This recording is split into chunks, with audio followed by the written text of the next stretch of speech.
Did I give you any homeworks yesterday?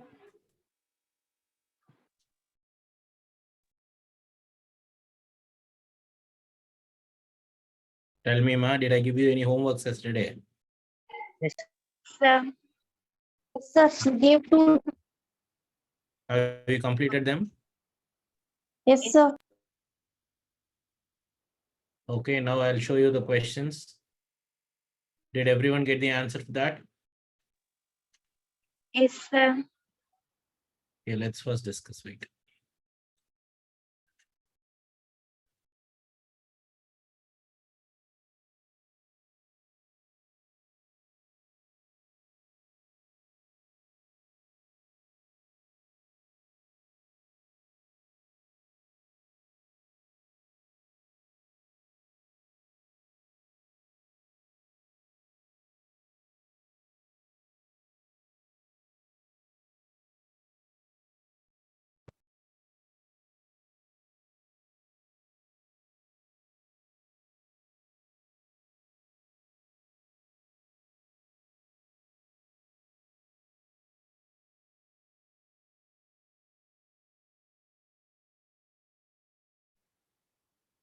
Yes.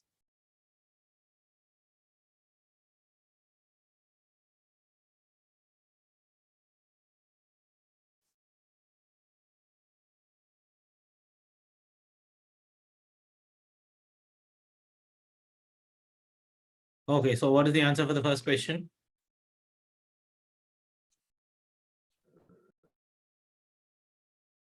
Tell me, Ma, what is the answer for the first question?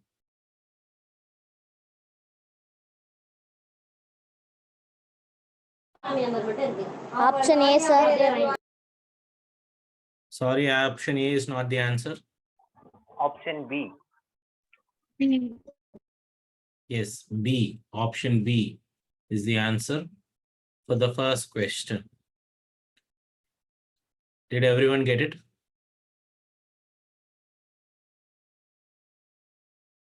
Okay, first let me show you how the first question should be done. Then we'll move to the second question. Wait.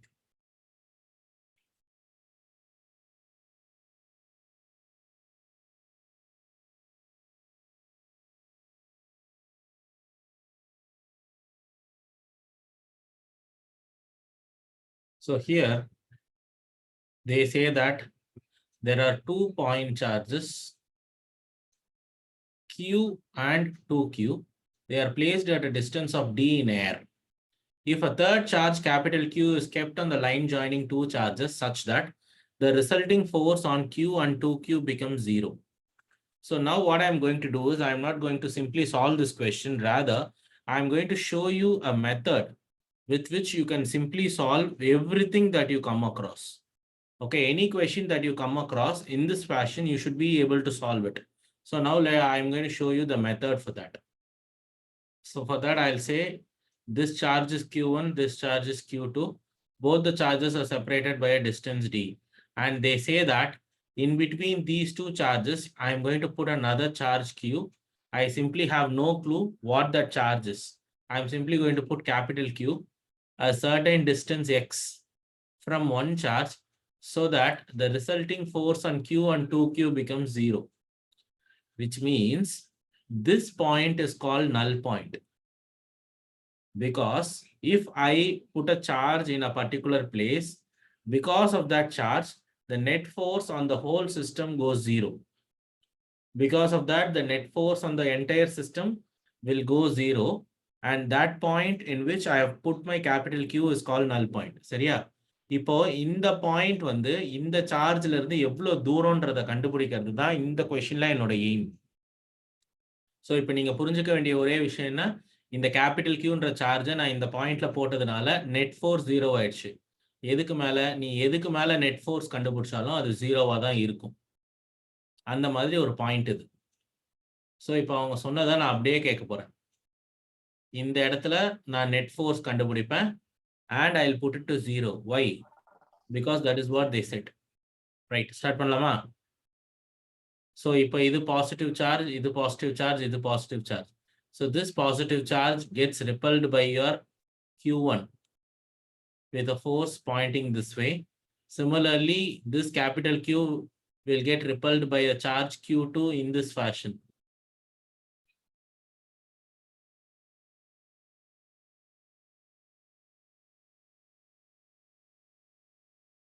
So now let's start. F net is equal to F1 minus F2, where my F1 is equal to K into Q1 capital Q by X square. I hope you people are familiar with this. This is what I did yesterday. Now, F2 is equal to K Q2 capital Q by, what is this distance, Ma? D minus X. D minus X.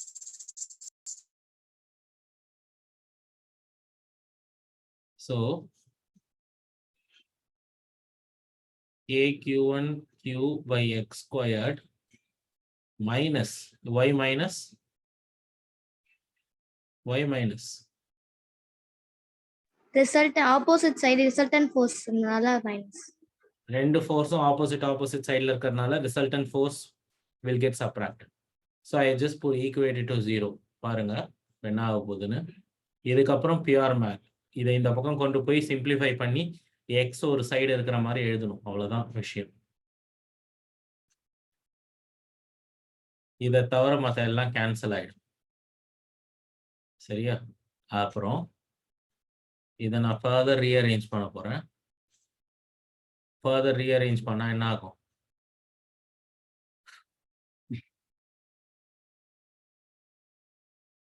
Q2 by Q1 is equal to D minus X.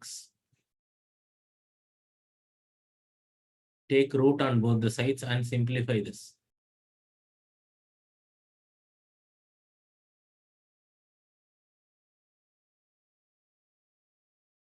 சரியா? இப்போ இந்த -1 நான் இந்த பக்கம் கொண்டு போனா +1 ஆயிடும். So +1 ஆச்சுன்னா என்ன ஆயிடும்? D by X equal to root of Q2 by Q1 plus 1. So I'll take LCM and I'll reciprocal. D by X is equal to root Q plus root Q1 by Q1. Okay. Then in that case, what will be your X?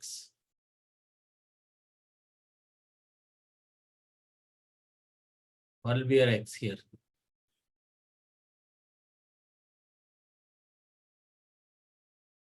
X is equal to root Q1 into D divided by root Q1 plus root Q2. அதான் விஷயம். இதுல இருந்து நீங்க தெரிஞ்சுக்க வேண்டிய விஷயம் ஒண்ணுதான். இத பாருங்க.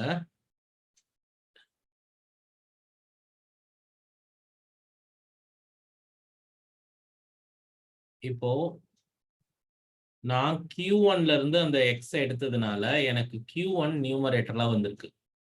இதே நான் Q2ல இருந்து அந்த X ஃபிக்ஸ் பண்ணியிருந்தா இங்க Q2 வந்திருக்கும். அதான் ஒரே டிஃபரன்ஸ். இப்ப நமக்கு கொடுத்த क्वेश्चनல என்ன கொடுத்திருக்கானா Q 2Q. ஓகே, இது ரெண்டுத்துக்கு நடுவுல இருக்கிற distance D and electric charge capital Q is kept on the line joining two charges. Okay, such that what is the distance of that capital Q from small q? In the distance X கேக்குறாங்க. So you should put capital Q over here. I mean, இந்த Q நீ இங்க போடணும். போட்டா என்ன வரும்? Q D divided by 2Q plus root Q. So எல்லாரும் என்ன பண்ணிட்டு இருக்கீங்க? root Q எடுத்து காமனா கேன்சல் பண்ணா மிச்சம் √2 + 1 தான் வரும். இங்க -1 இருக்கு. ஸோ இது ஆன்சர் கிடையாது. என்ன பண்ணலாம் இங்க இருந்து?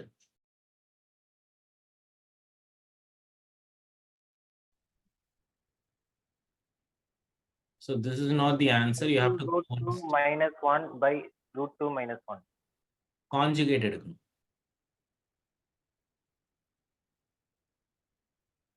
You should take a conjugate of this.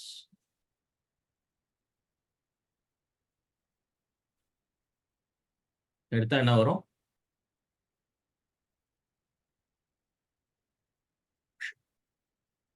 So இதுக்கப்புறம் இந்த மாதிரி ஒரு சம் வருதுன்னா நீங்க நேரா இந்த இதை தான் எடுத்துக்கணும். இதுதான் இப்போ ஷார்ட்கட். இதுதான் இப்போ நம்மளோட ஷார்ட்கட். புரிஞ்சுதா? எந்த சார்ஜ்ல இருந்து கேட்டிருக்கான்னு பாரு, அந்த சார்ஜை நியூமரேட்டர்ல போடு, plus sum of the charges, அது ரெண்டுத்துக்கும் நடுவில் இருக்கிற டிஸ்டன்ஸ் நேரா போட்டா உனக்கு நல் பாயிண்ட், அந்த பாயிண்ட்டுக்கு பேர் என்ன பாயிண்ட்? நல் பாயிண்ட். அந்த நல் பாயிண்டோடைய இது தெரிஞ்சிடும். புரிஞ்சுதா? Yes, sir. Yes, sir. எல்லாருக்கும் ஆன்சர் வந்ததா? Yes, sir. நெக்ஸ்ட் கொஸ்டின் போலாமா? Yes, sir.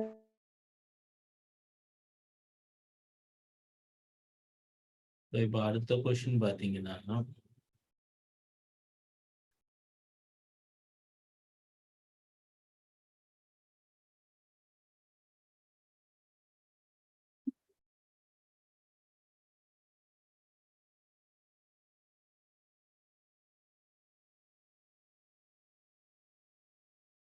a charge capital Q is placed at the each of the opposite vertices of a square. Small q is placed at each of the other two vertices. The net force on capital Q is 0. Then what is capital Q by Q? அவங்க என்ன சொல்றாங்களோ அதை அப்படியே பண்ணும். யாருக்கு இதுக்கு answer வந்தது? என்ன ஆன்சர் சொல்லுங்க? Option C. Option C, sir. Sir. Option C, sir. Correct. So நான் வராதவங்களுக்கு பண்றேன்.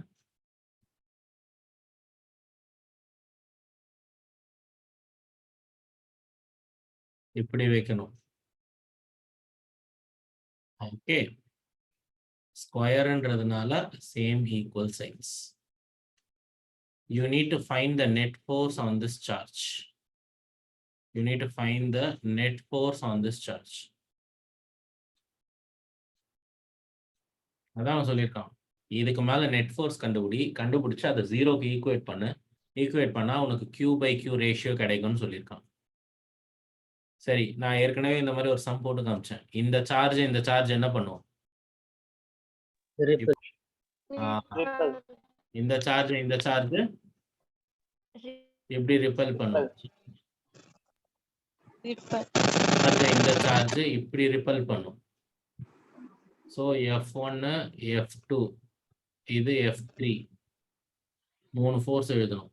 நான் சொல்ல F1 சொல்லுங்க first. KQ square by A square.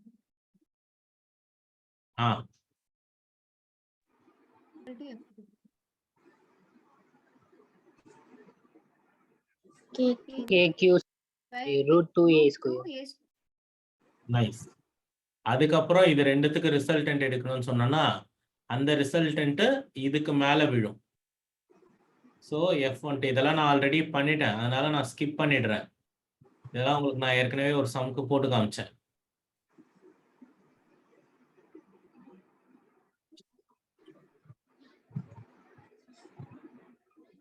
இப்போ இது ரெண்டையும் ஆட் பண்ணி you'll have to put to 0. KQ square by 2A squared plus root 2 KQQ by A squared equal to 0. K காமனா எடுத்துடலாம், கேபிட்டல் Q காமனா எடுத்துடலாம், கீழே இருந்து A ஸ்கொயரை காமனா எடுத்துடலாம். எல்லாத்தையும் காமனா எடுங்க, வெளில எடுத்து அந்த பக்கம் தள்ளி விடுங்க.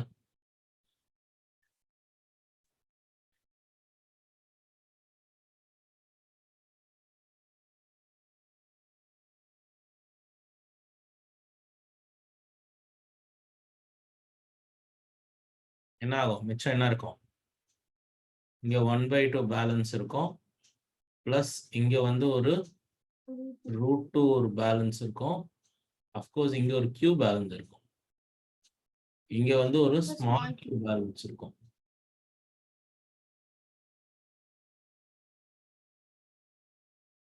So capital Q by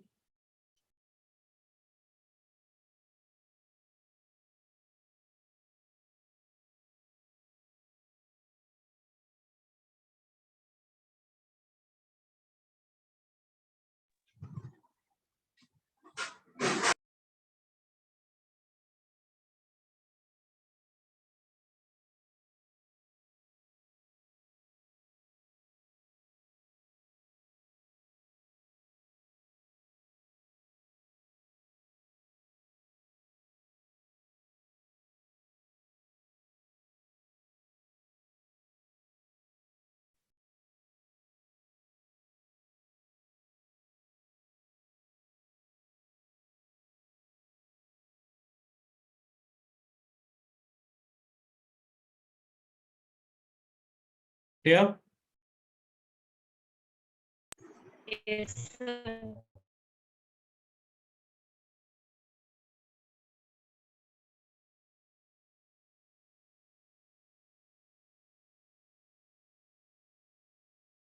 So இப்போ நம்ம இன்னொரு விதமான சம் ஒன்று பார்ப்போம்.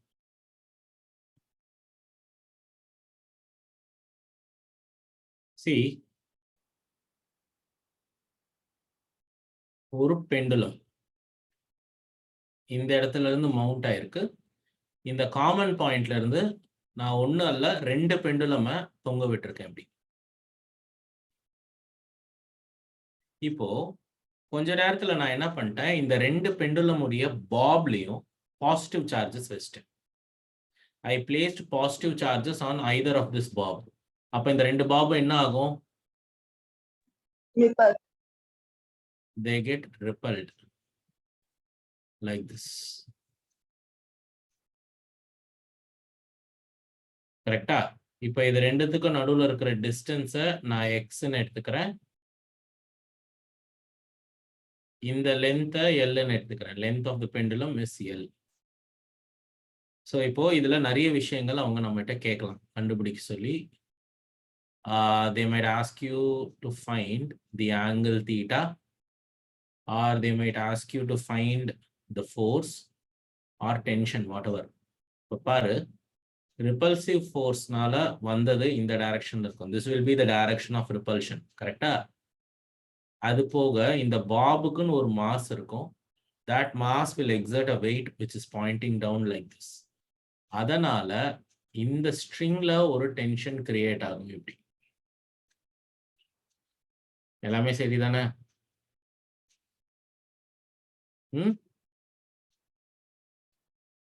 நான் சொல்றது புரியுதா? இப்போ இந்த பாப் இதை ரிப்பல் பண்ற ஃபோர்ஸ் இப்படி இருக்க போது, இந்த பாபோட வெயிட் கீழே இருக்கும். அது போக இதுல கிரியேட் ஆன டென்ஷன் இப்படி இருக்கும். இப்போ நீங்க பாத்தீங்கன்னா tension is a vector quantity. இதை நான் ரிசால்வ் பண்ணுவேன். Because the tension is not on the x axis, it is not on the y axis. அப்போ நான் இதை இம்மீடியட்டா ரிசால்வ் பண்ணுவேன். If this is theta here, this will also be theta here. So theta இருக்கிற பக்கம் எப்பயுமே cos theta, இல்லாத பக்கம் சைன் தீட்டா. இதெல்லாம் உங்களுடைய வெக்டர்ஸ்லயே நீங்க படிச்சிருப்பீங்க. நான் தனியா பிரீஃப் பண்ணணும்னு அவசியம் இல்லை உங்களுக்கு. So T sin theta is equal to Fe. T cos theta is equal to mg.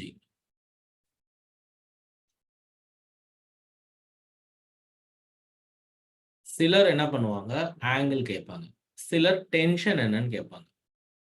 So நான் ஃபர்ஸ்ட் ஆங்கிள் கண்டுபிடிக்கிறதுல இறங்குறேன். இந்த பாரு, I'll just divide both the sides. Divide பண்ணா this becomes tan theta, which is equal to Fe by mg. Tan theta is equal to Fe by mg. Otherwise, this can also be written as எப்படி எழுதலாம், இது angle தானே, which is opposite by adjacent. கரெக்டா?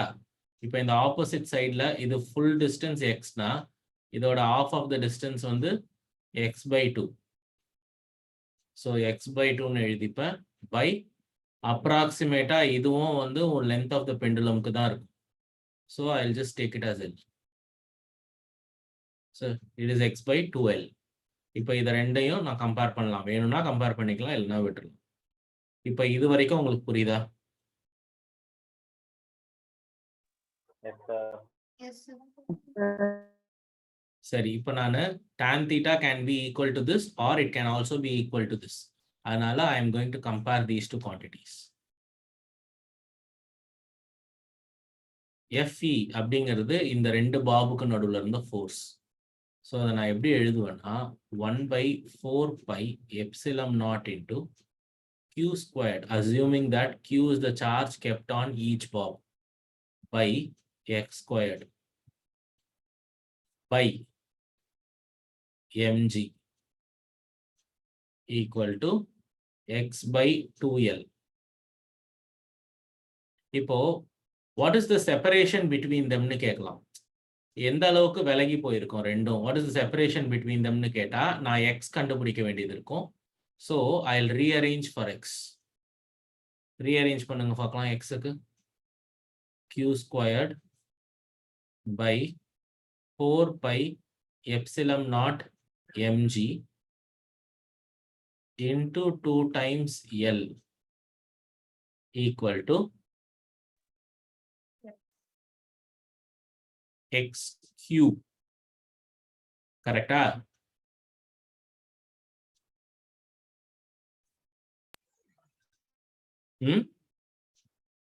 Yes, sir.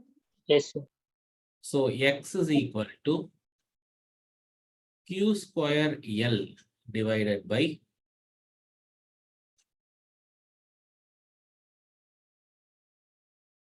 2 pi epsilon naught mg whole power 1 by 3 cube. Okay, இதே நாளைக்கு உங்களுக்கு இதை வச்சு ப்ராப்ளம் போட சொன்னா பாரு, ஒன்று இதை கேட்பாங்க, ஃபைண்ட் த செப்பரேஷன் கேட்கலாம், இல்லையா ஃபைண்ட் த ஆங்கிள் கேட்கலாம், அப்படியும் இல்லையா ஃபைண்ட் த டென்ஷன்னு கேட்கலாம். ஃபைண்ட் த டென்ஷன்னு சொன்னா you have to square both the equations on both the sides and you have to add them. இந்த மாதிரி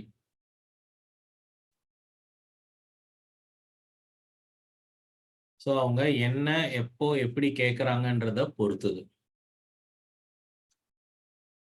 புரியுதா? ஸோ திஸ் ஆர் திஸ், இதில் எது வேணா கேட்கலாம். நீங்கள் அந்த நேரத்தில் உட்காந்து டிரைவ் பண்ணிட்டு இருக்கக்கூடாது, பார்க்கும்போதே அந்த ஃபார்முலாவை மாத்திரம் எடுத்து யூஸ் பண்ணுற மாதிரி இருக்கணும். புரிஞ்சுதா? இதில் யாருக்காச்சும் ஃபர்ஸ்ட் ஏதாவது டவுட் இருந்தால் என்கிட்ட கேளுங்க.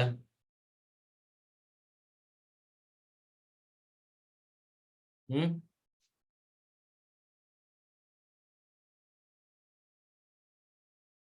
ஓகே. என்னம்மா ரொம்ப டஃப்பாக ஃபீல் பண்ணுறீங்களா? ஏன் யார்கிட்ட இருந்தும் ஒரு ரெஸ்பான்ஸையுமே காணும்? ஆ, என்ன ஃபீல் பண்ணுறீங்க சொல்லலாம் தாராளமாக நீங்கள்.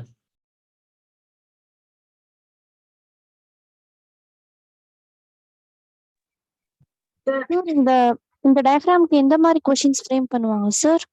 இந்த மாதிரி தான்.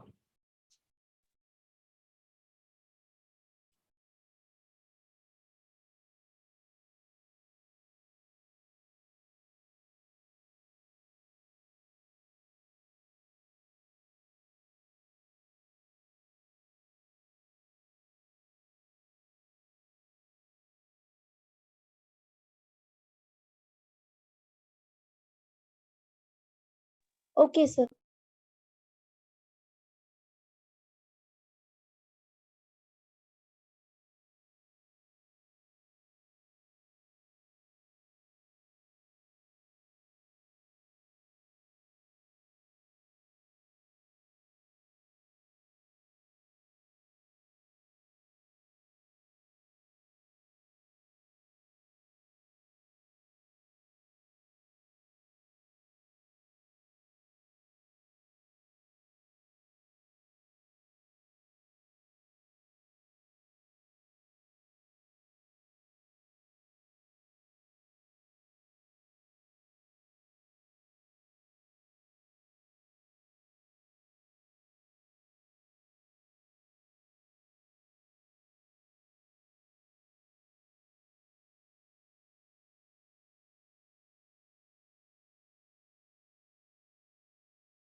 ஆன்சர் சொல்லுங்க.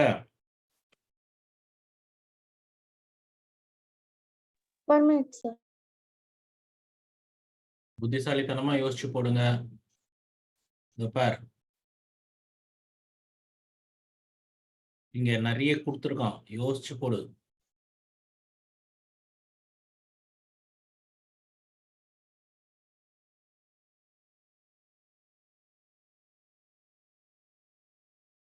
Repulsive force mg t, the angle between them is 60 degree na, இது 60 degree. கவனம், அப்ப பாதி 30 degree.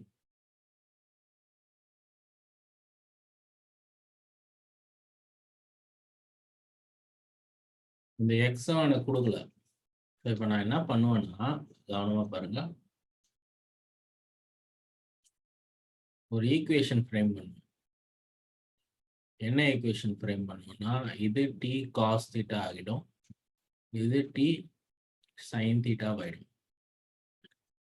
So t cos theta is equal to mg போடுவேன். எனக்கு டென்ஷன் தானே வேணும், என்கிட்ட மாஸ் இருக்கா? ஆக்சுவலாக அவங்க மாஸ் கொடுக்கல, அப்போ எனக்கு இந்த ஈக்குவேஷன் உதவாது. அப்போ அடுத்த ஈக்குவேஷன் எடுத்துப்பேன், t sin theta is equal to fe. So இப்போ எனக்கு ஆங்கிள் தெரியும். இப்போ இந்த ஃபோர்ஸையும் நான் எப்படி ரீரைட் பண்ணுவேன்னா, k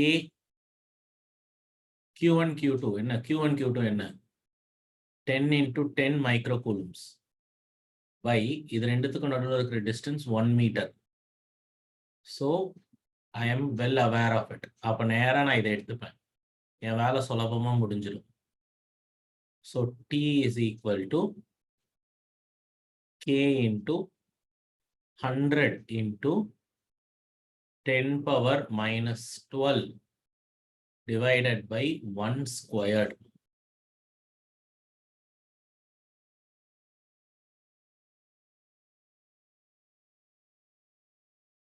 k வேல்யூ நான் ஏற்கனவே வந்து வேக்யூம்க்கு என்னன்னு சொல்லிட்டேன், 9 into 10 power 9, 10 power minus 10 by 1.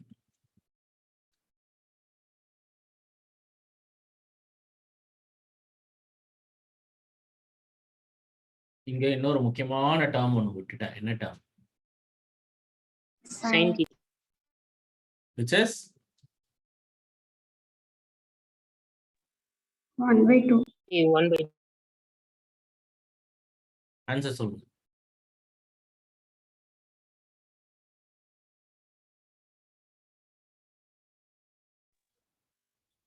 Eight. 1.8, sir. ஓகேவா? Okay, sir.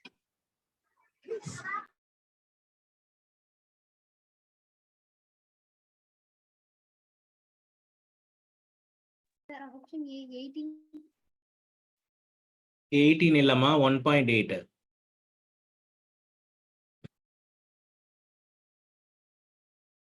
18 into 10 power minus 1 வரும்.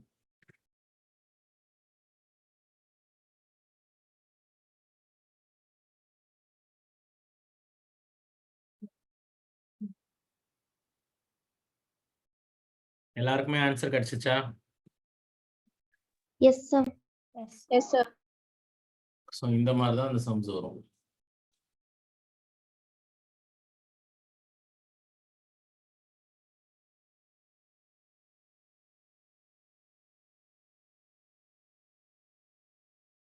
Next, electric field. Take the heading as electric fields.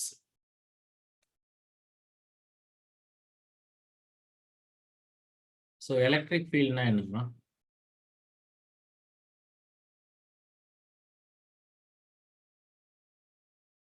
So நான் first ஒரு definition சொல்றேன், எழுதிக்கோங்க. அதுக்கப்புறம் நம்ம அது என்னன்றதை டிஸ்கஸ் பண்ணுவோம். See, it's nothing but a region of space around the system the region of space around the system of electric charges in which its effect can be experienced is known as the electric field. The region of space around a system of electric charge in which its effect can be experienced is known as electric field. அதாவது இந்த இடத்துல ஒரு charge இருக்கு, positive charge இருக்குன்னு வச்சுக்கோமே. இந்த charge someone's mic is unmuted. See, இந்த charge உடைய மேக்னிடியூட பொறுத்து இந்த சார்ஜால இத சுத்தி இருக்கிற வேற சில சார்ஜஸை இன்ஃப்ளூயன்ஸ் பண்ண முடியும். ஃபார் எக்ஸாம்பிள், இப்போ இந்த சார்ஜ் கியூவால இந்த ப்ளூ சர்க்கிள்குள்ள இருக்கிற எந்த சார்ஜை வேணாலும் இன்ஃப்ளூயன்ஸ் பண்ண முடியும்னு வச்சுப்போம். அதாவது இப்போ இங்க வந்து ஒரு பாசிட்டிவ் கியூ இருந்ததுன்னா இது ரிப்பல் பண்ணும். இல்ல இங்க ஒரு மைனஸ் கியூ இங்க இருந்ததுன்னா அதை அட்ராக்ட் பண்ணும். சப்போஸ் இதுவே இன்னொரு பாசிட்டிவ் கியூ இந்த சர்க்கிள்க்கு வெளியே இருந்தா இந்த சார்ஜால இதை இன்ஃப்ளூயன்ஸே பண்ண முடியாது. புரியுதா? அந்த மாதிரி ஒரு ரீஜியன் இருக்கும் இல்லையா, அந்த ரீஜியன் டிசைட் பண்றது யாருன்னு கேட்டா electric field. So electric field is nothing but a space around a system of charge in which its effect can be experienced is known as the electric field. So இது ரொம்ப முக்கியமான property. So மொத்தம் 4 type of electric field இருக்கு. மொத்தம் 4 type of electric field இருக்கு, note பண்ணிக்கோங்க. First one வந்து uniform electric field, ரெண்டாவது நான் யூனிஃபார்ம் எலக்ட்ரிக் ஃபீல்டு, மூணாவது கான்ஸ்டன்ட் எலக்ட்ரிக் ஃபீல்டு, நாலாவது வேரியபிள் எலக்ட்ரிக் ஃபீல்டு. ஸோ இந்த மாதிரி மொத்தம் 4 எலக்ட்ரிக் ஃபீல்ட்ஸ் இருக்கு. ஸோ அவங்க கொஷின்லேயே கொடுத்துருவாங்க இந்த எலக்ட்ரிக் ஃபீல்டில் தான் ஒரு சார்ஜ் இருக்கு அப்படின்னு சொல்லிடுவாங்க. ஒவ்வொரு எலக்ட்ரிக் ஃபீல்டுக்கும் ஒவ்வொரு ப்ராப்பர்ட்டி இருக்கு, அதை பேஸ் பண்ணி நம்ம ஆப்ரேட் பண்ணணும். ஸோ நான் உங்களுக்கு சொல்லிடுறேன், பாருங்க.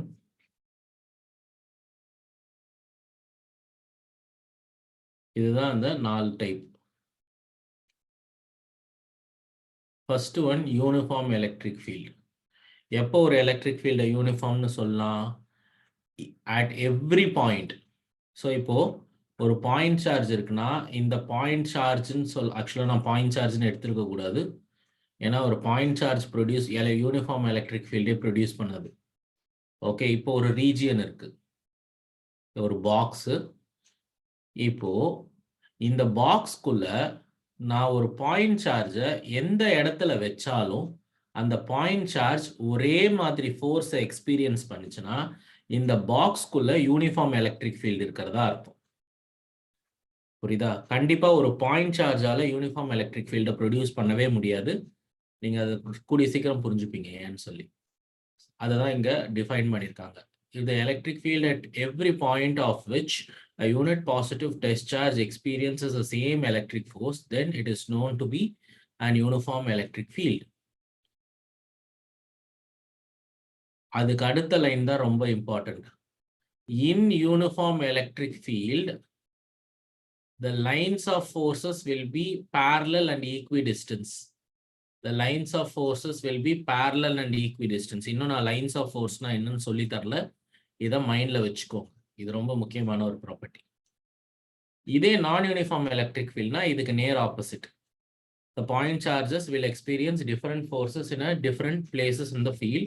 Then it's a non-uniform electric field. Okay.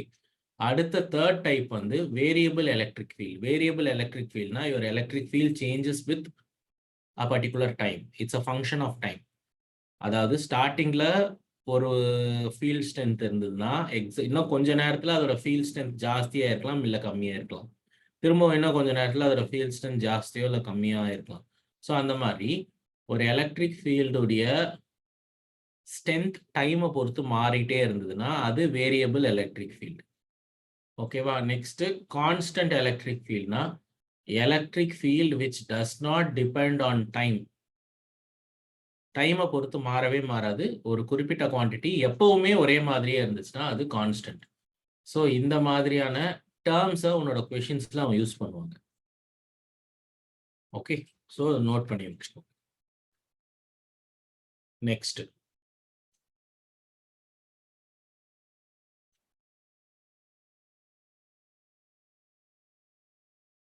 இப்போ எலக்ட்ரிக் ஃபோர்ஸை எப்படி எழுதலாம், இல்லை எலக்ட்ரிக் ஃபீல்டு எப்படி எழுதலாம்? Electric field E is nothing but electric force per unit charge. Electric field is nothing but electric force per unit charge. அதாவது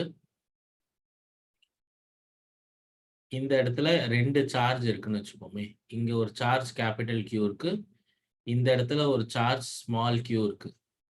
இப்போ இந்த ஃபார்முலா என்ன சொல்லுதுன்னா, நீ ஃபோர்ஸை கண்டுபிடி, அந்த ஃபோர்ஸை நீ சார்ஜால டிவைட் பண்ணா உனக்கு ஃபீல்ட் கிடைக்கும் அப்படின்னு சொல்லுது. அப்போ இந்த 2 சார்ஜுக்கு நடுவுல இருக்கிற ஃபோர்ஸ் என்ன சொல்லுங்க?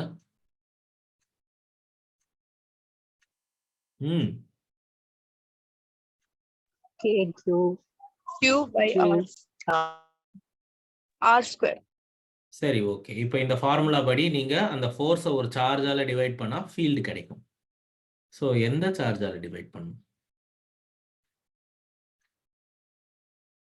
இந்த குழப்பம் வரும். இதை தான் வந்து பர்ஃபெக்டா டிஃபைன் பண்ணணும். எல்லாருமே கவனமா கவனிங்க. சப்போஸ் இப்போ நான் இந்த இடத்துல கேட்குறேன், what is the field in the point O? இந்த ஓங்கிற பாயிண்ட்ல எவ்வளோ எலக்ட்ரிக் ஃபீல்டு அப்படிங்கிறது தான் என் கேள்வி. அப்போ இந்த ஓங்கிற பாயிண்ட்ல ஏற்கனவே என்ன சார்ஜ் இருக்கு? கியூங்கிற ஸ்மால் கியூங்கிற சார்ஜ் இருக்கு. ஸோ ஸ்மால் கியூங்கிற சார்ஜ் எக்ஸ்பீரியன்ஸ் பண்ண போற ஃபீல்டை தானே உருவாக்கிக்காது. உனக்கு புரியுதா? அஃப்கோர்ஸ் இந்த ஸ்மால் கியூக்கும் ஒரு எலக்ட்ரிக் ஃபீல்டு இருக்கும். ஆனா தன்னோட எலக்ட்ரிக் ஃபீல்டு தன்னையே அஃபெக்ட் பண்ணாது. பக்கத்துல இருக்கிற வேற ஒரு சார்ஜோட எலக்ட்ரிக் ஃபீல்டு தான் இதை அஃபெக்ட் பண்ணும். எக்ஸாம்பிள், இங்க ஒரு சார்ஜ் கியூ இருக்கு, இங்க ஒரு சார்ஜ் கியூ மைனஸ் கியூ இருக்குன்னா இந்த சார்ஜ் தான் இந்த சார்ஜை அட்ராக்ட் பண்ணும். நீ இந்த சார்ஜ் ஏற்கனவே பாசிட்டிவ் தான், அதுல எந்த குழப்பமும் இல்லை. இந்த சார்ஜ் பாசிட்டிவா இருக்கிறதுனால தன்னைத்தானே அதால ரிப்பல் பண்ணிக்கவோ அட்ராக்ட் பண்ணிக்கவோ முடியாது. பக்கத்துல இருக்கிற வேற ஒரு சார்ஜ் தான் இதை இன்ஃப்ளூயன்ஸ் பண்ண முடியும். அதே மாதிரி இப்ப இந்த இடத்துல எலக்ட்ரிக் ஃபீல்டு எவ்வளோன்னு கேட்டா பக்கத்துல இருக்கிற வேற சில சார்ஜஸ் தான் அந்த இடத்துல எலக்ட்ரிக் ஃபீல்டை கொடுக்க முடியும். ஏற்கனவே அதே இடத்துல இருக்கிற சார்ஜ் தன்னாலேயே எலக்ட்ரிக் ஃபீல்டு கொடுத்துக்க முடியாது. சரியா? So no charge can experience its own electric field. So the electric field that the small q can experience should be given only by its neighboring capital Q. அப்போ உன்னோட electric field ஈக்குவேஷன்ல அந்த capital Q வரணும். அந்த capital Q கண்டிப்பா வரணும். சரியா? அப்ப அந்த கேபிட்டல் Q வரணும்னா நீ ஸ்மால் q-ஆல டிவைட் பண்ணணும். அப்போ capital K capital Q by R ஸ்கொயர்ட்னு வரும். Capital K capital Q by R ஸ்கொயர்ட்னு வரும். புரிஞ்சுதா? ஸோ நீ எந்த இடத்துல எலக்ட்ரிக் ஃபீல்டு கண்டுபிடிக்கிறியோ அந்த இடத்துல இருக்கிற சார்ஜால தான் ஃபோர்ஸ் ஈக்குவேஷனை டிவைட் பண்ணணும். So point is very simple. If they ask you to find the electric field, you simply find the electric force like we usually do. Then divide the whole equation with a charge that is present at that place. இப்போ அதுதான் நானும் பண்ணேன். நான் ஜென்ரலாக force கண்டுபிடிச்சேன். இந்த இடத்துல electric field வேணும்னு நீ கேட்டதுனால இந்த இடத்துல என்ன சார்ஜ் இருக்கோ அந்த சார்ஜால நான் ஃபோர்ஸ் ஈக்குவேஷனை டிவைட் பண்ணி எடுத்துட்டேன். சரியா? அதால நான் ஃபோர்ஸ் ஈக்குவேஷனை டிவைட் பண்ணதுனால எனக்கு ஃபீல்டு ஈக்குவேஷன் கிடைச்சிருச்சு. ஸோ இதை நான் ஆக்சுவலாக இப்படி எழுதியிருக்கணும்.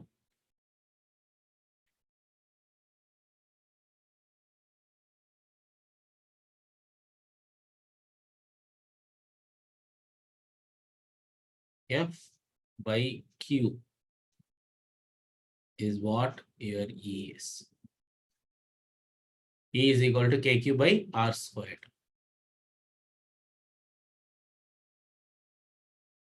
இதுல யாருக்காச்சும் ஏதாச்சும் டவுட்ஸ் இருக்கா? No, sir. No doubts. So இப்போ ஃபியூச்சர்ல இப்படி கூட கொஸ்டின் கேட்கறதுக்கு சான்ஸ் இருக்கு.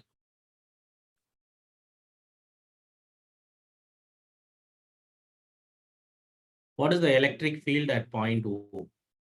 உடனே நீ என்கிட்ட கேட்கக்கூடாது, சார் அங்கதான் சார்ஜே இல்லையே சார், எப்படி சார் அங்க கண்டுபிடிக்கிறதுன்னுட்டு. ஏன்னா நான் இப்போ இங்க எலக்ட்ரிக் ஃபோர்ஸ் கேட்கல, எலக்ட்ரிக் ஃபீல்டு கேட்டிருக்கேன். இங்க ஏதாவது ஒரு சார்ஜ் இருந்தாலும் நான் ஃபோர்ஸ் கண்டுபிடிச்சதுக்கு அப்புறம் இங்க இருக்கிற சார்ஜால டிவைட் பண்ணி ஈக்குவேஷன்ல இருக்கிற சார்ஜை ரிமூவ் பண்ணிடுவேன்.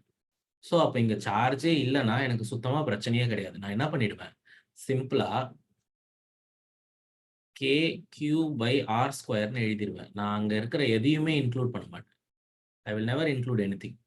Simply I will just write it. KQ by R square.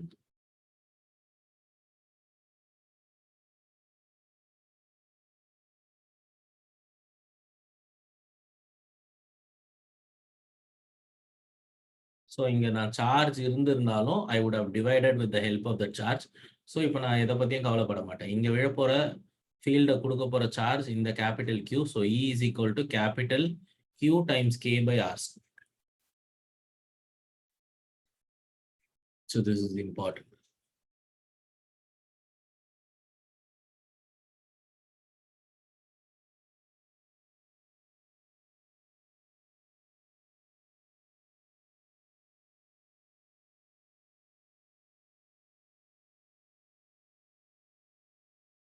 புரிஞ்சுதா? இப்போ அடுத்து இந்த மாதிரியும் கொஸ்டின்ஸ் வரும். See, there is a constant electric field. எழுதிட்டே வாங்க, நான் சொல்ல எல்லாருமே இதை நோட்ஸ் எடுத்துட்டே வாங்க. இதெல்லாமே ப்ராப்ளம் போடுறதுக்கு ஹெல்ப் பண்ணும். ஸோ இப்படி ஒரு எலக்ட்ரிக் ஃபீல்டு இருக்கு. இல்லைனா ஜஸ்ட் ஒரே ஒரு ஆரோ மார்க் போடுறேன். This is how the electric field is. இதை எப்படி சொல்லலாம்னா, லெஃப்ட்ல ஏதோ பாசிட்டிவ் சார்ஜ் இருக்கு, அதனால எலக்ட்ரிக் ஃபீல்டு இப்படி இருக்கணும்னு நீ சொல்லலாம்.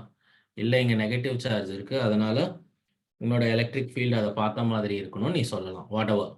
நான் ஏற்கனவே சொல்லியிருக்கேன் இல்லையா, for the positive charge the electric field will come out, for the negative charge electric field will go இன்.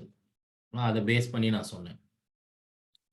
இப்போ நீ இந்த இடத்துல ஒரு பாசிட்டிவ் சார்ஜ் வைக்கிறேன்னு வச்சுக்கோயேன்.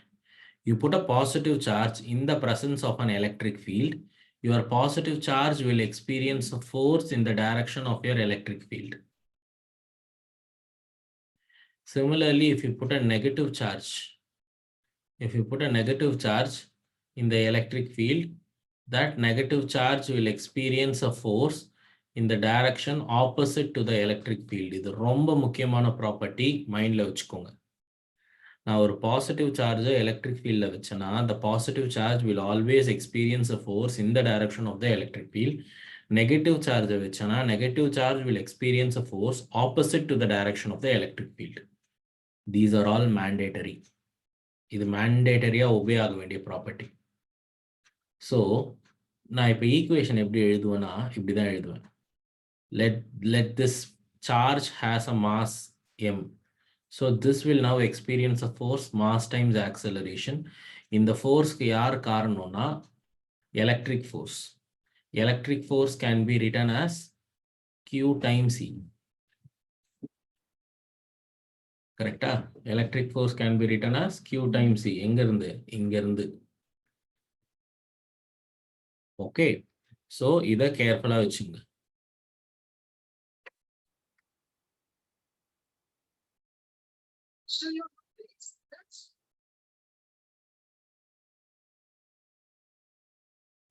Sir, the electric field force negative positive அது மட்டும் ஒண்ணுமே இல்லைம்மா. இதுக்கு பின்னாடி ஒரு லாஜிக் கூட இருக்கு. நான் இப்பதான் கொஞ்ச நேரத்துக்கு முன்னாடி சொன்னேன், எலக்ட்ரிக் ஃபீல்ட் லெஃப்ட்ல இருந்து ரைட்ல வருதுன்னா இங்க பாசிட்டிவ் சார்ஜ் இருக்கிறதா அர்த்தம், இல்லைன்னா இங்க நெகட்டிவ் சார்ஜ் இருக்கிறதா அர்த்தம். ரெண்டுத்துல ஏதாவது ஒண்ணுதான் நடக்க முடியும். இப்ப யோசிச்சு பாரு, நீ நடுவுல பாசிட்டிவ் சார்ஜ் வச்சினா இந்த பாசிட்டிவ் சார்ஜை இந்த பாசிட்டிவ் சார்ஜ் ரிப்பல் பண்ணி இப்படிதானே தள்ளி இருக்க முடியும்.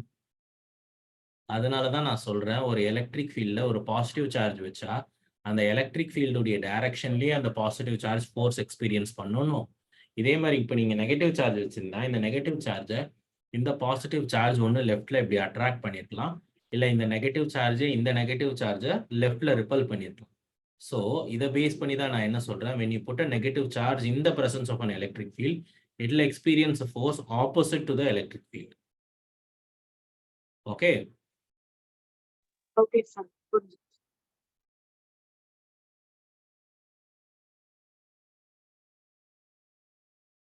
Clear? வேற ஏதாச்சும் டவுட்ஸ் இருக்காமா இதுல? No, sir. நோ. சரி, நம்ம எலக்ட்ரிக் ஃபீல்ட் லைன்ஸை பத்தி பார்த்துருவோம். எலக்ட்ரிக் ஃபீல்ட் லைன்ஸை பார்த்துட்டு ப்ராப்ளம்ஸ் போட ஆரம்பிப்போம். ஸோ எலக்ட்ரிக் ஃபீல்ட் லைன்ஸ்ன்றது இட்ஸ் அன் இமேஜினரி லைன். நிஜமாவே அந்த மாதிரி இருக்கான்னு கேட்டால் இல்லை. நீங்கள் ஏற்கனவே மேக்னெட்ஸில் சின்ன வயசில் படிச்சிருப்பீங்க இல்லையா? ஒரு பார் மேக்னெட்டை கீழே வச்சுட்டு மேலே அயன் ஃபில்லிங்ஸ் போட்டிங்கன்னா உங்களுக்கு மேக்னெட்டிக் ஃபீல்ட் லைன்ஸ் தெரியும். அந்த மாதிரி ஒரு இமேஜினரியான லைன்ஸ் தான் இந்த எலக்ட்ரிக் ஃபீல்ட் லைன்ஸும் கூட. ஃபார் எக்ஸாம்பிளுக்கு நான் ஒரு பாசிட்டிவ் சார்ஜும் ஒரு நெகட்டிவ் சார்ஜும் எடுத்துக்கிறேன். இல்லைனா ஃபர்ஸ்ட் ஒரு பாசிட்டிவ் சார்ஜ் மாத்திரம் எடுத்துக்கலாம். ஸோ ஒரு பாசிட்டிவ் சார்ஜ் மாத்திரம் எடுத்துக்கிட்டோன்னா electric field lines will always go away, டைவர்ஜ்னு சொல்லுவாங்க. இந்த மாதிரி தே ஆல்வேஸ் கோ அவே.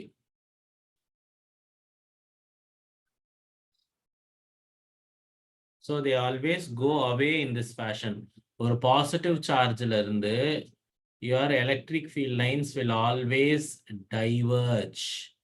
அதே மாதிரி ஒரு நெகட்டிவ் சார்ஜ்ல இருந்து your electric field lines will always converge. Convergeனா அதை பார்த்த மாதிரி தான் உள்ள வரும். It will always converge.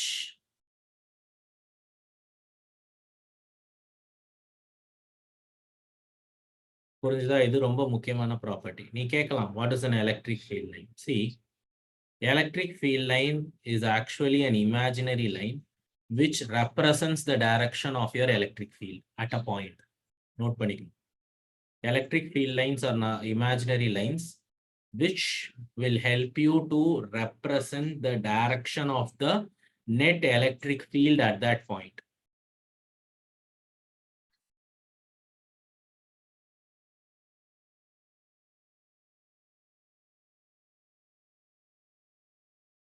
So represent the Electric field at that point.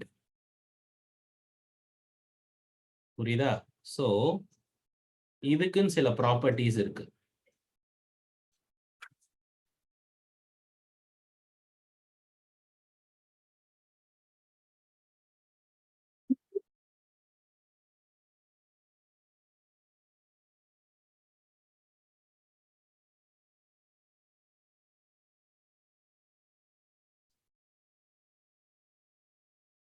இதுதான் அதோடைய characteristic. The electric field lines will always start from the positive charge and it ends at the negative charge. எப்படி உன்னோட field lines north போல்ல இருந்து south போலுக்கு போகுமோ மேக்னெட்ஸ்ல, அதே மாதிரி இங்க positive சார்ஜ்ல ஆரம்பிச்சு நெகட்டிவ் சார்ஜ்ல தான் போய் முடியும். இது first property. Second property is a very very important property. எல்லாருமே கவனமா கவனிங்க. செகண்ட் ப்ராப்பர்ட்டியை வச்சு எக்கச்சக்கமான கொஸ்டின்ஸ் வரும். நீங்க என்ன சொல்றாங்கன்னா, the tangent drawn at any point. எதுக்கு? உன் எலக்ட்ரிக் ஃபீல்ட் லைன்ஸ்க்கு. So the tangent drawn at any point on the electric field line shows the direction of the electric field at that point. So suppose இப்போ இந்த இடம் இருக்குன்னு வச்சுக்கோங்க. இப்போ நான் இந்த இடத்துல ஒரு பாயிண்ட் எடுத்துக்கிட்டு if I draw a tangent to this tangent will tell me the direction of the electric field at that point. So இதுதான் எலக்ட்ரிக் ஃபீல்ட் லைன்ஸோட யூஸ். எந்த பாயிண்டா வேணா இருக்கட்டும், நீ அந்த பாயிண்ட்டுக்கு ஒரு டான்ஜென்ட் வரைஞ்சினா அந்த டான்ஜென்ட் வந்து அந்த பாயிண்ட்ல ஒரு எலக்ட்ரிக் ஃபீல்டு எந்த டைரக்ஷன்ல இருக்குமோ அது சொல்லிடும். Okay, for example like this. இப்போ நான் இந்த பாயிண்ட் எடுத்தேன்னா இந்த பாயிண்ட்டுக்கு டான்ஜென்ட் இப்படி இருக்கு.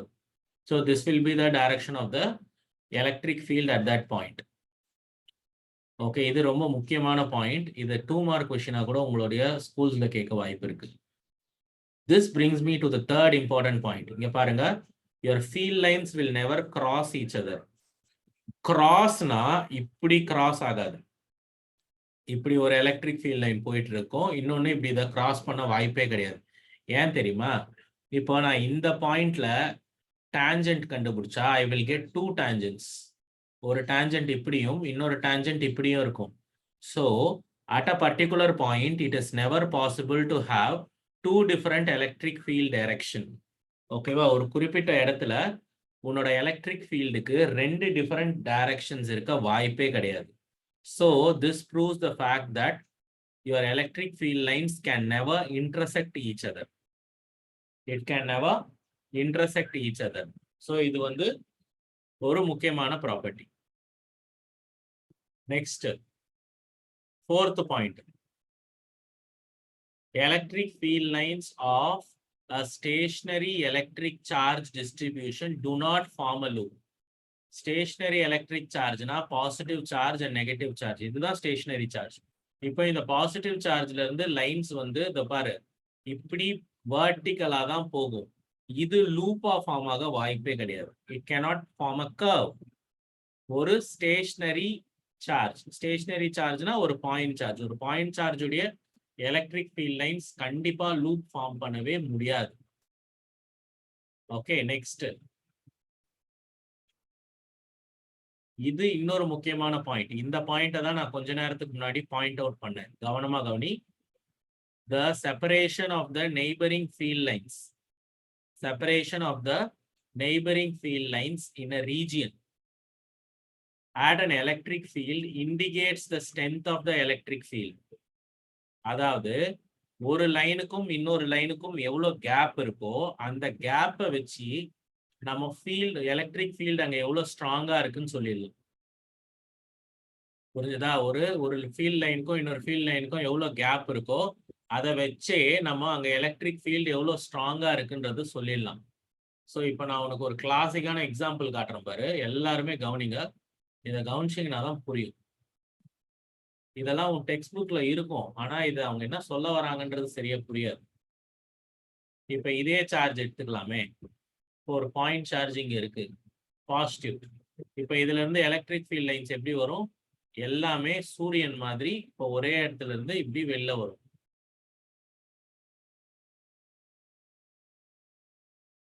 எந்த சந்தேகமும் வேண்டாம். இப்படி டைவர்ஜ் ஆகும் ஃபீல்ட் லைன்ஸ் எல்லாமே. இப்ப அவங்க சொன்ன மாதிரி நான் ஒரு சின்ன ஏரியா எடுத்துக்கிறேன். ஒரு சர்க்கிளே எடுத்துப்போம், ஒரு சின்ன சர்க்கிள் எடுத்துப்போமே. இப்போ கவனமா கவனி. இந்த சர்க்கிளுக்கு நான் ஒரு கலர் கொடுத்தேன். கலர் கொடுத்ததான் சரியாகும்.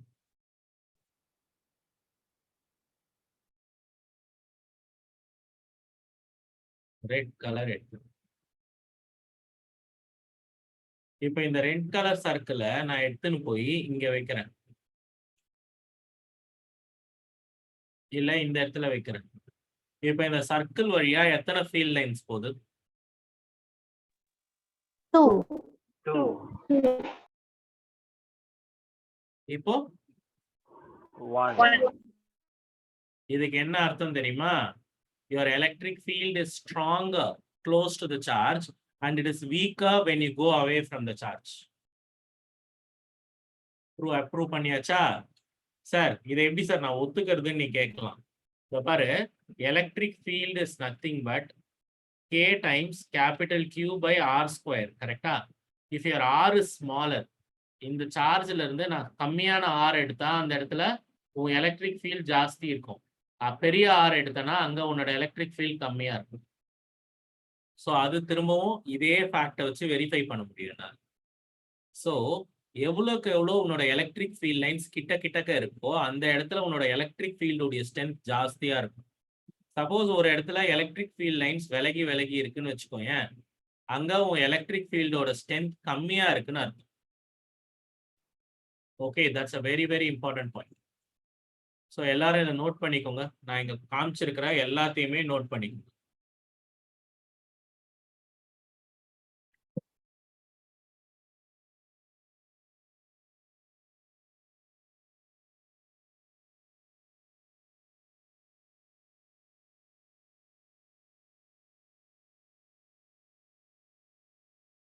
சார் இது வந்து மேக்னெட்டை க்ளோஸராக கொண்டு வரும்போது நல்ல அட்ராக்டிவ் அந்த மாதிரி சார் கான்செப்ட். இதுவும் அதே மாதிரி தான். மேக்னெட்ஸ்லயும் பார்த்தீங்கன்னா நார்த் போல் கிட்ட வந்து உன்னோட ஃபீல்ட் லைன்ஸ் ரொம்ப கிளஸ்டர்டா இருக்கும். தள்ளி போக கேப் ஜாஸ்தி ஆயிடும். கிட்டத்தட்ட அதே மாதிரி தான் இதுவும்.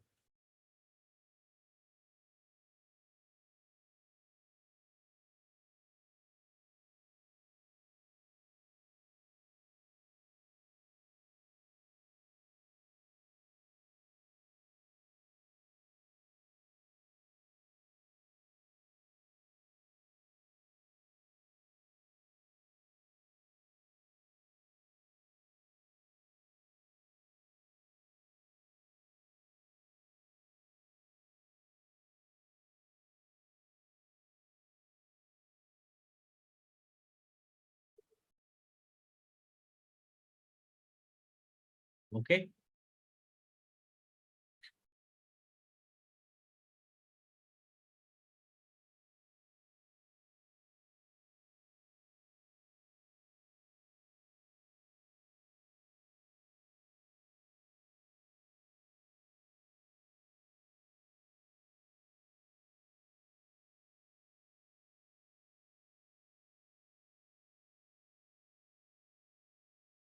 நான் இப்போ ஒரு சம் தரேன், அந்த சம் போடுங்க.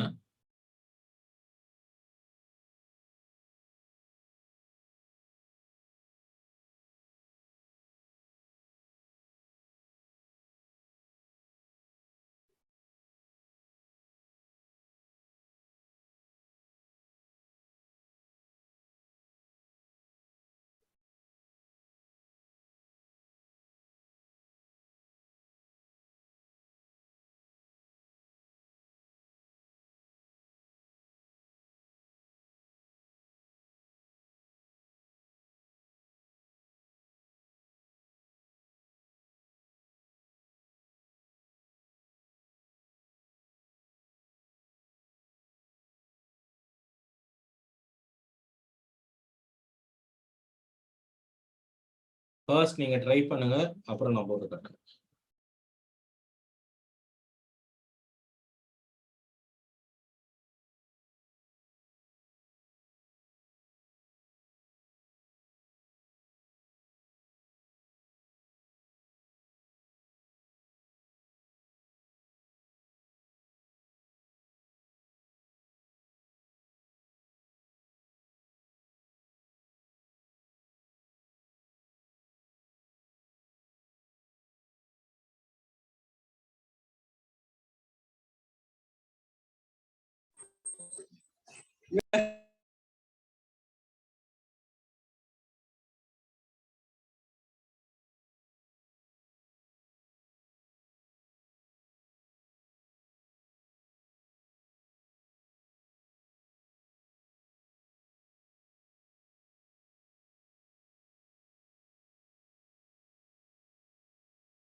Sir, option C, sir.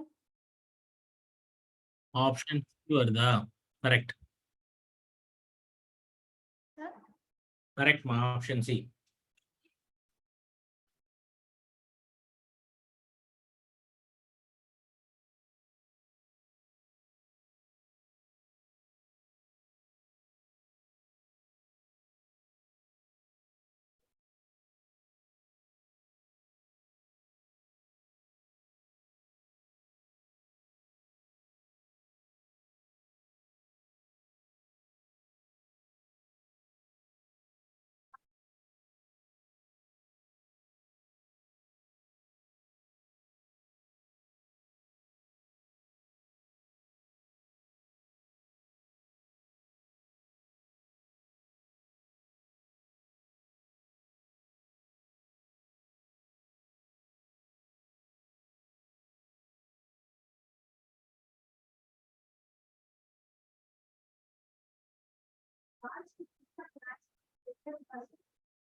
So இப்போ நான் போடுறேன் பாருங்க.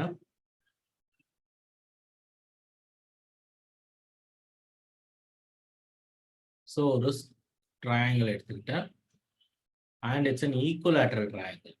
இப்போ எல்லா சைடுமே ஈக்குவல். ஏ ஏ ஏ.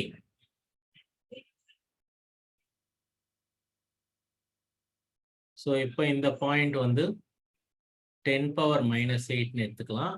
இது -10⁻⁻8. ஸோ ஒன்று பாசிட்டிவ் சார்ஜ், இன்னொன்று நெகட்டிவ் சார்ஜ். இப்போ அவங்க என்ன கேட்குறாங்க, what is the electric field intensity at the third vertex. இந்த இடத்துல உன்னோட எலக்ட்ரிக் ஃபீல்டு இன்டென்சிட்டி என்னன்னு கேட்குறாங்க. நான் என்ன சொல்லுவேன், நீ எப்பயும் ஃபோர்ஸ் போடுற மாதிரி போட்டு அதை 1ஆல டிவைட் பண்ணுன்ற. சப்போஸ் இப்போ இங்க 1 இருக்கிற மாதிரி நினைச்சுக்கோ. நினைச்சிட்டு எப்பயுமே ஃபோர்ஸ் கண்டுபிடிக்கிற மாதிரி கண்டுபிடி. கடைசியில அந்த ஃபோர்ஸை நீ 1ஆல டிவைட் பண்ணா உன் ஃபீல்டு வந்துடும். ஸோ அப்போ நீ லிட்டரலா எலக்ட்ரிக் ஃபீல்ட் தான் கண்டுபிடிக்கிறிய இல்லையா? ஸோ அந்த மாதிரி நான் போட சொல்றேன். இப்போ இதை மார்க் பண்ணுவேன். மார்க் பண்ணிட்டு இப்போ இந்த பாசிட்டிவ் சார்ஜை இந்த பாசிட்டிவ் சார்ஜ் என்ன பண்ணும், இப்படி ரிப்பல் பண்ணும். அதே மாதிரி இப்போ இந்த பாசிட்டிவ் சார்ஜை இந்த நெகட்டிவ் சார்ஜ் இப்படி அட்ராக்ட் பண்ணும். ஸோ இதோட எலக்ட்ரிக் ஃபீல்டை நான் E1 எழுதுறேன். இப்போ இதோட எலக்ட்ரிக் ஃபீல்டை நான் E2 எழுதிடுறேன். So E1 is equal to K into Q by இந்த டிஸ்டன்ஸ் என்ன, 0.1 meters. உன்னோட எலக்ட்ரிக் ஃபீல்டு E2 என்ன, அதேதான். ஓகே, இப்போ நெட் எலக்ட்ரிக் ஃபீல்டு நீ கண்டுபிடிக்கணும். அப்போ 2 வெக்டரை ஆட் பண்ணும். 2 வெக்டரை ஆட் பண்ணோம்னா நான் என்ன சொல்லியிருக்கேன், you need to find the ரிசல்டன்ட்னு சொல்லியிருக்கேன். அதுக்கு முன்னாடி what is the angle between these 2 vectors? 180. ஆ 180. 120. ஏன்னா ஈக்குவலேட்டரல் ட்ரையாங்கிள்னா இது 60 டிகிரி இருக்கும். அப்போ இது 60 டிகிரி, இது 120 டிகிரி. ஸோ 120ல் 60 கழிச்சா 120, 180ல் 60 கழிச்சா 120. நான் சொல்றது பிடிக்குதா? இது 60மா, அப்போ இதுவும் 60. நீ ஒரு ஃபுல் டர்ன் எடுத்தனா இது 180. So 180 minus 60 is 120. So equation என்ன, இதை நான் ஈக்குவல் டு ஈன்னு எடுத்துக்கிறேன்.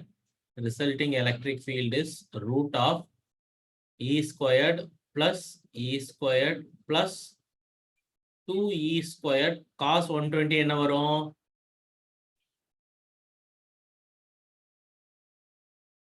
what is cos 120 degrees?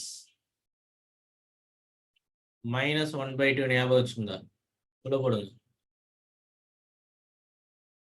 போட்டா என்ன வரும், EA தான் வரும். which is equal to K ஓட value 9 into 10 power 9 into 10 power minus 8 divided by 0.1 the whole squared. Simplify பண்ணுங்க quick.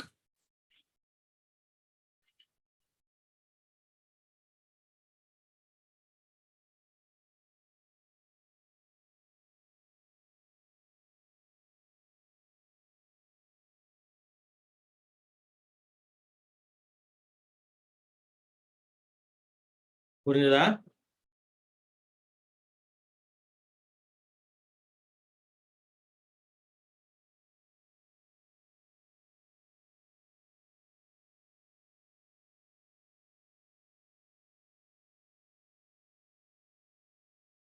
Yes, sir. 9 into 10 to the power of 3, sir. எல்லாருக்குமே answer கிடைச்சிருச்சா? Yes, sir. Yes, sir. இதே மாதிரி ஒரு question போடுவோம். ஆனா இந்த வாட்டி இது ரைட் ஆங்கிள் ட்ரையாங்கிள். போடுங்க பார்க்கலாம்.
இங்க விஷயமே என்னன்னா அந்த டிஸ்டன்ஸை கண்டுபிடிக்கிறது தான். நீங்க அந்த டிஸ்டன்ஸை கண்டுபிடிச்சுன்னா ஃபிராக்ஷன் ஆஃப் செகண்ட்ல இந்த ப்ராப்ளம் முடிஞ்சிடும். யாராவது ஒருத்தர் எனக்கு சொல்லுங்களேன், இதை எப்படி போடலாம்னு சொல்லுங்க. நீங்க ஆன்சர் சொல்ல வேண்டாம். EC and EA cancel. Very good. ஏன்னு கேட்டா இப்ப இந்த இடத்துல எலக்ட்ரிக் ஃபீல்டு என்னன்னு கேக்குறாங்க. ஸோ இங்க வந்து பாத்தீங்கன்னா இந்த ரெண்டுமே பாசிட்டிவ் சார்ஜா இருக்கு. அப்ப ஃபோர்ஸ் கண்டுபிடிச்சா ரெண்டும் ஆப்போசிட்ல இருக்கும். அப்ப ஃபீல்டும் ஆப்போசிட்ல இருக்கும். So when you sir option B ஆன்சரா சார்? ஆப்ஷன் பி அம்மா எஸ் சார். இல்லம்மா. Okay sir. சரியா? Sir, C. இப்போ Sir, option A. இப்படியே எல்லாரும் ஒண்ணு சொல்லக்கூடாது. ஒரே சான்ஸ் தான். ஆன்சர் வந்து ஆப்ஷன் ஏ. ஓகே, இப்ப பாருங்க. அப்ப நான் இது ரெண்டை பத்தி கவலைப்படவே மாட்டேன். என்னோட மொத்த கான்சென்ட்ரேஷனும் இப்ப இபி கண்டுபிடிக்கிறதுல தான். அந்த இபி எனக்கு கண்டுபிடிக்கணும்னா எனக்கு இந்த டிஸ்டன்ஸ் வேணும். ஸோ இப்ப இந்த டிஸ்டன்ஸ் என்னன்றத சொல்லிட்டா வேலை முடிஞ்சுது. சரியா? இந்த ஆங்கிள் என்ன யாராவது சொல்ல முடியுமா? 60 degree. 45 டிகிரி. இது ரைட் 45 degree. Angle 45 degrees. இது 45. 45. இது 90 degrees. புரிஞ்சுதா? இப்ப இதுவே ஒரு ரைட் ஆங்கிள் ட்ரையாங்கிள் ஆயிடுது. ஸோ இப்போ இந்த ரைட் ஆங்கிள் ட்ரையாங்கிள்ல this becomes your hypotenuse side. சரியா? அண்ட் உனக்கு இந்த சைடு தெரிஞ்சதுன்னா நீ பித்தாகரஸ் தியரம்ல வேலையை முடிச்சிடலாம். சரியா? ஸோ அப்போ இந்த சைடு என்னவா இருக்கும்? ஏனா இந்த மொத்த சைடும் a square plus a square equal to x ஸ்கொயரா இருந்திருக்கும், √2 இருந்திருக்கும். கரெக்டா? அதுல பாதி தான் இந்த சைடு. ஸோ அப்ப அதுல பாதினா ஏ பை √2. அதான் இந்த சைடு. அப்ப இந்த சைடை நான் எக்ஸ்ன்னு வச்சுக்கிறேன். எக்ஸ்ன்னு வச்சு இந்த ஹைபாட்டினியூஸ் சைடு வந்து எனக்கு ஏன்னு இருக்கு. இது அட்ஜசன்ட் சைடு ஏ பை √2. இது opposite side. So x squared is equal to a by √2. இல்ல ஹைபாட்டினியூஸ் சைடுல. So a squared minus a by √2 the whole square. அப்ப என்ன வரும்? A by √2. கரெக்டா? Because a square minus a square by 2 வரும். இது திரும்பவும் ஏ ஸ்கொயர் பை 2 வரும். ரூட் எடுத்தினா x equal to a by √2. So இப்போ இந்த டிஸ்டன்ஸே ஏ பை √2 தான். அண்ட் இப்போ எலக்ட்ரிக் ஃபீல்டு வேணும் அப்படின்னு சொன்னா electric field is equal to K into Q divided by A by √2 the whole square ன்னு நீங்க போடுவீங்க. போட்டா உங்க ஆன்சர் இப்படி.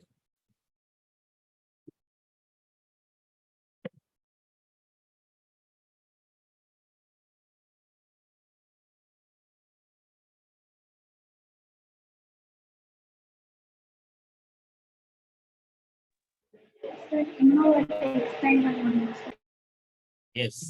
இப்போ பாயிண்ட் என்னன்னா இந்த இடத்துல எலக்ட்ரிக் ஃபீல்டு கேட்குறாங்கம்மா. அப்போ இந்த ரெண்டு சார்ஜுமே இந்த பர்டிகுலர் சார்ஜை ரிப்பல் பண்ணும். ஸோ அப்போ நெட் ஃபோர்ஸ் 0. நான் இசியை பற்றியும் இஏ பற்றியும் கவலைப்பட மாட்டேன். நான் EP electric field which is caused by positive Q மாத்திரம் தான் என்னோட இன்ட்ரெஸ்ட். ஸோ இதுவும் பாசிட்டிவ்னா உன்னோட நெட் எலக்ட்ரிக் ஃபோர்ஸும் இந்த டைரக்ஷன்ல இருந்திருக்கும். கரெக்டாக? இங்கே நீ ஒரு பாசிட்டிவ் சார்ஜ் வச்சுன்னா இந்த பாசிட்டிவ் சார்ஜ் இப்படி ரிப்பல் பண்ணியிருக்கும். ஸோ இப்படி ரிப்பல் பண்ணிச்சுன்னா உன்னோட எலக்ட்ரிக் ஃபீல்டும் இதே டைரக்ஷன்ல தான் இருக்கும். ஓகே. ஸோ இப்போ இந்த எலக்ட்ரிக் ஃபீல்டுடைய ஈக்குவேஷன் நீ எழுதணும்னா இந்த டிஸ்டன்ஸ் உனக்கு தெரியும். ஸோ இப்போ நான் பார்க்கும்போதே தெரியும் இது ஒரு right angle triangle. Right angle ட்ரையாங்கிள்ல இது ஆப்போசிட் சைடு, இது ஹைபாட்டினியூஸ், இது அட்ஜசன்ட். ஸோ எனக்கு தேவைப்படுற ஆப்போசிட் சைடு வேணும்னா x squared equal to hypotenuse square minus adjacent square பண்ணியிருக்கேன். ஸோ எனக்கு எக்ஸ் கிடைச்சிருச்சு. நான் நேராக எலக்ட்ரிக் ஃபீல்ட் ஈக்குவேஷன் எழுதிடுறேன்.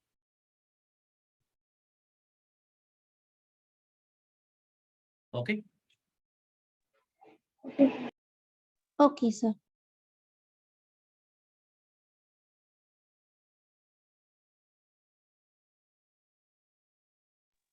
சார் இதே மாடல்ல இன்னொரு சம் கொடுக்குறீங்களா சார்?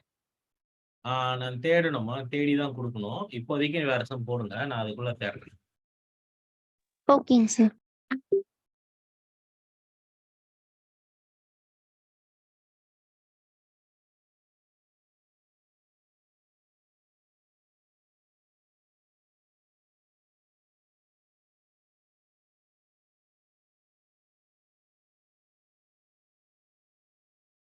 யோசிச்சு பதில் சொல்லணும். நீங்க ஆன்சர் சொன்ன பிறகு ஏன் இதுதான் ஆன்சர்னு சொல்லுங்க.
சார் ஆப்ஷன் சியா சார்? ஏமா? ஏன்னு சொல்லுங்க.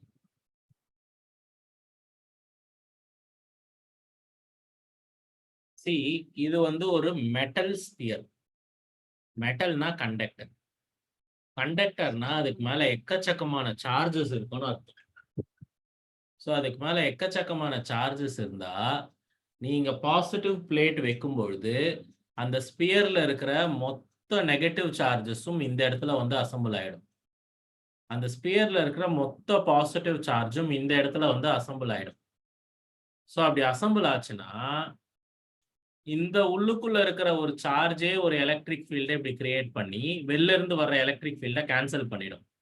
ஸோ அப்போ உன் ஸ்பியருக்குள்ள எலக்ட்ரிக் ஃபீல்டு வரக்கூடாது. கரெக்டா அதே மாதிரி இருக்கு. அதே மாதிரி உன்னோட லைன்ஸ் வந்து இந்த மாதிரி நேரா இருக்கக்கூடாது. பிகாஸ் நான் ஏற்கனவே சொல்லியிருக்கேன் இல்லையா, வெறும் ஒரு பாயிண்ட் சார்ஜ் மாத்திரம்தான் உன்னோட ஃபீல்ட் லைன்ஸ் நேரா இருக்கும். மற்றதுக்கு எல்லாமே கர்வ்டா இருக்க வாய்ப்பு இருக்கு. ஸோ இங்க லைன்ஸ் கர்வ்டா இருக்கு.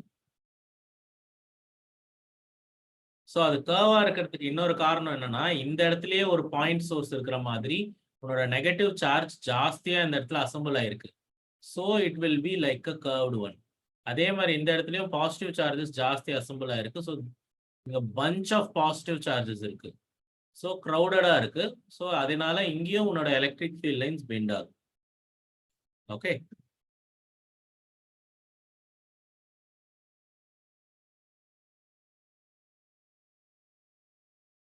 புரிஞ்சுதா? Yes sir.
C. ஏன் B-ல It moves outwards. correct. It's a Positive. positive, so electric field should move outwards, and they don't form a loop like this. So answer is option C. Okay, Vama. Is everything clear today? நான் இன்னைக்கு சொல்லி கொடுத்ததுல ஏதாச்சும் யாருக்காவது doubts இருக்கா? No, sir. Okay, so Sir, then இந்த this question மட்டும் சொல்லுங்க சார் எப்படி? ஒன்றும் இல்லைப்பா, இப்போ கொஷின்ல பாசிட்டிவ் சார்ஜ் இருக்குன்னு சொல்லியிருக்கேன். ஸோ நான் சொன்ன மாதிரி பாசிட்டிவ் சார்ஜுக்கு எப்பயுமே ஃபீல்ட் லைன்ஸ் வெளியே தான் போகும். இப்போ இங்கே உள்ள வருது. ஸோ ஃபர்ஸ்ட் இது தப்பு. அது மட்டும் இல்லாமல் மொத்தம் இங்கே வந்து 3 பாசிட்டிவ் சார்ஜ் வச்ச மாதிரி கணக்கு. 1 2 3. ஸோ மொத்தம் 3 பாசிட்டிவ் சார்ஜ் வச்சா 3மே ஒன்றுக்கு ஒன்று ரிப்பல் ஆகும். ஸோ ரிப்பல் ஆகும்போது அதோட field lines should go outside. சரியா? ரிப்பல்ஷன் நடக்கும்போது ஃபீல்ட் லைன்ஸ், ஒரு ஃபீல்ட் லைன் இன்னொரு ஃபீல்ட் லைனை கிராஸ் பண்ணக்கூடாது என்னைக்குமே. சரியா? அந்த மாதிரி ரூலை ஒபே பண்ற ஒரே ஆப்ஷன் தான் இருக்கு. Alright, okay sir. okay ma, so I'll just stop here today. We'll again meet in the next week. Okay, yeah, thank you. Thank you, sir. Thank you, sir. Thank you, sir. Thank you, sir. Yeah.